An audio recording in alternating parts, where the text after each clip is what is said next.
partir da proposta do colóquio, me inscrever, na verdade, em dar continuidade ao que eu vinha tentando já amadurecer um pouco a ideia a partir da pesquisa que eu desenvolvi no pós-doutorado. O título do trabalho, então, eu dei a ele Políticas de Resistência, Experiências Sociais no âmbito da Política Pública de Saúde Mental. E essa ideia de políticas de resistência eu trouxe para discutir aqui também. Eu vou tentar falar um pouquinho do que eu tenho imaginado que seria isso. E vou ler porque eu acho que o tempo, eu não sou muito boa assim no tempo, então eu vou ler e a gente vai, eu acho que fica mais tranquilo no tempo aí. Então tá, a pesquisa etnográfica que subsidia as discussões aqui apresentadas foi desenvolvida durante 15 meses, nos anos de 2015 e 2016, tendo como interlocutoras e interlocutores pessoas que frequentavam um dos centros de atenção psicossocial da cidade de Pelotas. Então, essas pessoas estavam lá na condição de usuários e usuários, né? A transformação cultural com relação à loucura, ela segue sendo um dos maiores desafios do processo de reorientação da assistência psiquiátrica no país, né? Especialmente na conjuntura atual brasileira, em que os direitos e as liberdades se encontram totalmente ameaçados. O desafio da transformação cultural decorre do fato de que ela demanda reflexão sobre os modos de produção de subjetividade presentes nesse processo de desinstitucionalização, sobre os tensionamentos no âmbito da política pública de saúde mental, sobre as articulações de práticas e discursos construídos nos diferentes planos em que a política se constitui, bem como a ressignificação de conceitos e práticas do campo da saúde e da saúde mental. 12 anos de embates, né, entre interesses muito distintos. A política, então, ela previa o fechamento dos leitos em hospitais psiquiátricos. Ela não foi aprovada, né, assim, de forma que isso fosse garantido, se estabeleceu, não teve força, né, para que isso fosse imposto com prazo, como em outros países, como a Itália, por exemplo. E até hoje a gente convive, então, com essa ideia de que o hospital psiquiátrico e leitos em hospitais psiquiátricos é como algo possível de ser encarado como terapêutico.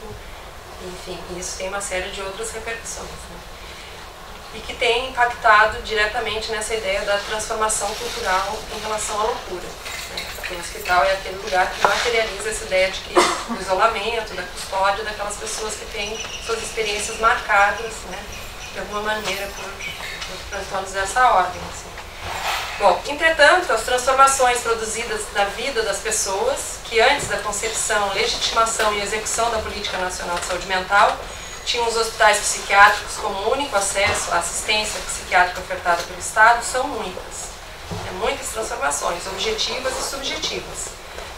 Talvez, em tempos de retrocessos e avanço do conservadorismo, seja a força de tais transformações que nos ajudem a refletir sobre estratégias possíveis de enfrentamento dos mesmos. Para a pesquisa desenvolvida, essa que eu iniciei em 2015, o campo, mantive a preocupação de articular os diferentes planos da política, através do conceito de produção de subjetividade, tal como apresentado por Foucault. Para o autor, tal produção está relacionada a um campo de possibilidades, permeado por relações de poder e regimes de verdade. Nesse sentido, o próprio trabalho de campo foi marcado pela trama histórica em que nos encontrávamos. Nesse inteirinho, 2015-2016, gritamos porque a interlocução foi também marcada por isso, né? Gritamos fora Valenços, contra o retrocesso da lógica manicomial, e apoiamos a ocupação da Coordenação Nacional de Saúde Mental, para o qual ele havia sido nomeado em janeiro de 2016. Gritamos foi golpe, e o fora Temer, que não cala em nós até hoje.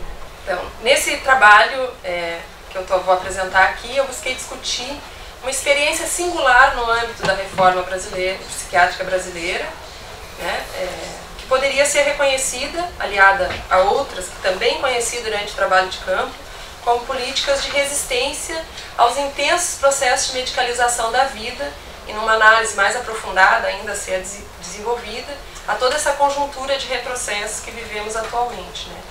Uma certa lógica que se constituiu a partir dessas transformações todas, e que essas pessoas vêm tentando construir, ou vêm construindo, né, através das suas práticas e projetos e tal.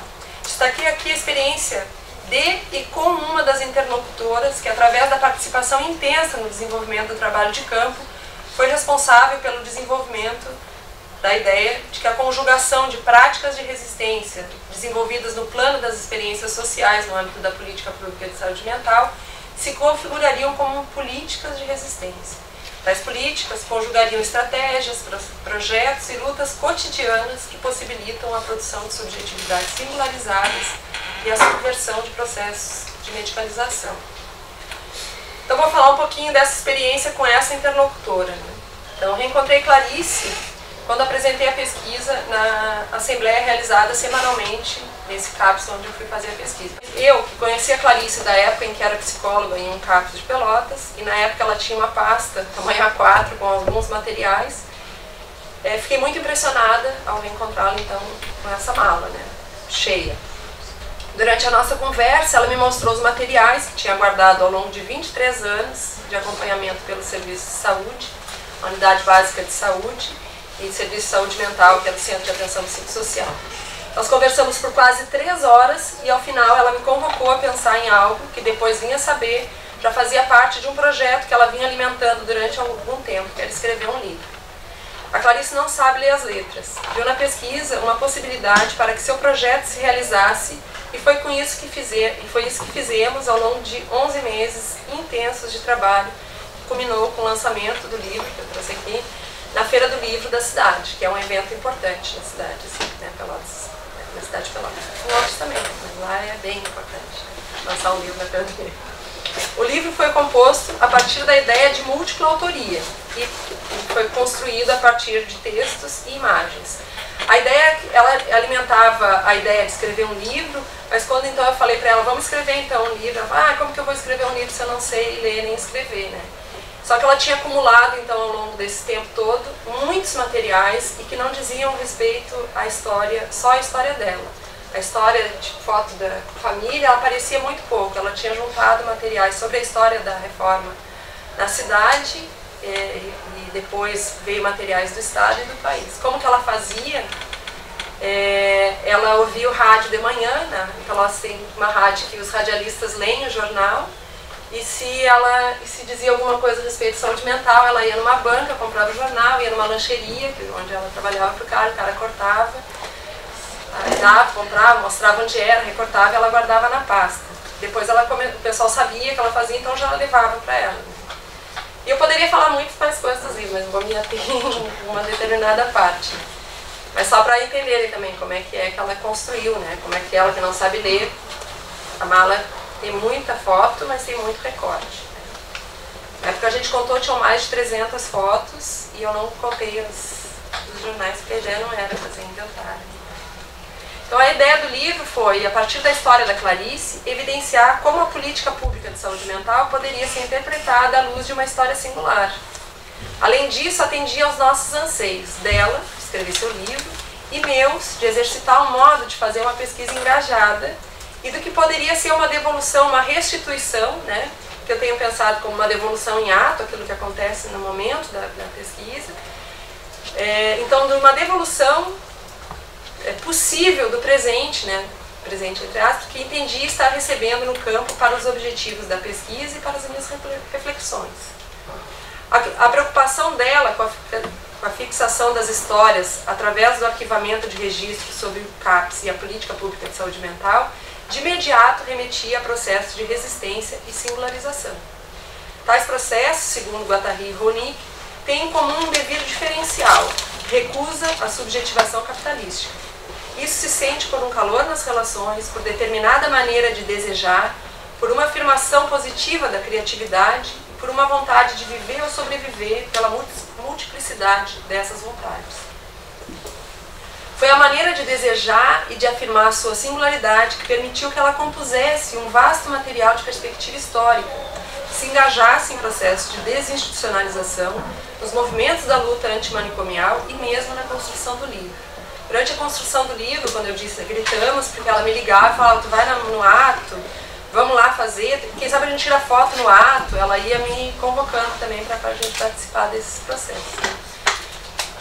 Os processos de singularização, ainda segundo Guattari e Ronick, são sempre sociais e experimentados por indivíduos em suas experiências particulares. Tais processos estão conectados em seus contextos, como esteve o processo de singularização de Clarice, que, estando fora dos hospitais psiquiátricos, pôde construir esse material. Ela, que havia sido internada 29 vezes em hospitais psiquiátricos, sido moradora de rua, tido 4 filhos e 3 filhas dadas em adoção por conta de seus problemas psiquiátricos, resistia aos processos de medicalização que se mantinham, mesmo no CAPS. O seu projeto para o livro, contrariando algumas expectativas de que ela queria escrever sobre a sua história de vida, era que ele contasse a história dos serviços e seu encontro com eles, para que ajudasse outras pessoas e para que ficasse registrada a história e seus materiais. Aqui também valeria uma discussão sobre a importância desse material, um registro em livro, né, na sua constituição enquanto uma pessoa letrada. Durante a construção do mesmo, decidiu que fossem poucas as informações sobre a sua vida privada, por exemplo, casamento, filhos, famílias, etc. O destaque deveria ser para a sua história nos serviços, indicando que seus processos de subjetivação se imbricavam com aqueles de constituição de serviços e da política pública instituída desde 2001, quando a lei foi aprovada. Não se trata, porém, de qualquer serviço de saúde mental. São serviços em que é possível exercer o mínimo de liberdade. Tal como sugere Foucault, o poder não se exerce senão sobre sujeitos livres, enquanto são livres. Entendamos por isso, né, uma citação dele, sujeitos individuais ou coletivos que têm diante de si um campo de possibilidades no qual muitas condutas, muitas reações e diversos modos de comportamento podem ter lugar. Onde as determinações estão saturadas, não há relações de poder, tal como nos hospitais psiquiátricos. Né?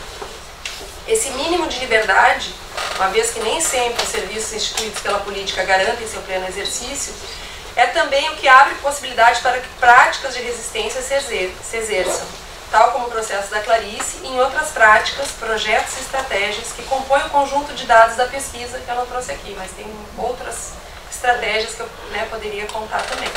Alguns eu já apresentei na RAN, no congresso, lá na reunião da ABA, e que eu venho amadurecendo, então, essas ideias aí.